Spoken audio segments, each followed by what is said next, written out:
সেক্ষেত্রে কিন্তু ডিজাইনটা নষ্ট হয়ে যায়। তো তোমরা কার্ভিং জেল দিয়ে সেম ডিজাইনটাই কিন্তু খুব ইজিলিভাবে করে ফেলতে পারবে। এখানে আমি দেখো কিভাবে পাতার মতন মোটিভ করে করে ডিজাইনটা করছি এবং মাঝে কিন্তু গ্যাপ রাখছি। তোমরা ভেবো না ডিজাইনটা কেমন লাগছে মাঝখানটা গ্যাপ, তো মাঝখানের এই গ্যাপটা রাখছি আমি, পরে স্টোন বসাবো। ভীষণ সুন্দর লাগে আর কার্ভিং জেল দিয়ে ভীষণ ইজিলিভাবে কিন্তু এই 3D আর্টটা করা যায়। তো দেখো এখানে আমি মিডিলে স্টোন বসিয়ে নিয়েছি এবং সঙ্গে কিন্তু বিডসও এর সাথে লাগিয়ে নিচ্ছি।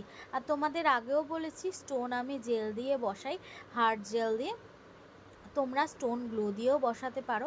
দেখো মিডিলগুলোতে স্টোন বসিয়ে নেওয়ার পর সাইড দিয়ে আমি গোল্ডেন কালার বিডস বসিয়ে নিচ্ছি যাতে ফ্লাওয়ারগুলো দেখতে খুব সুন্দর লাগে।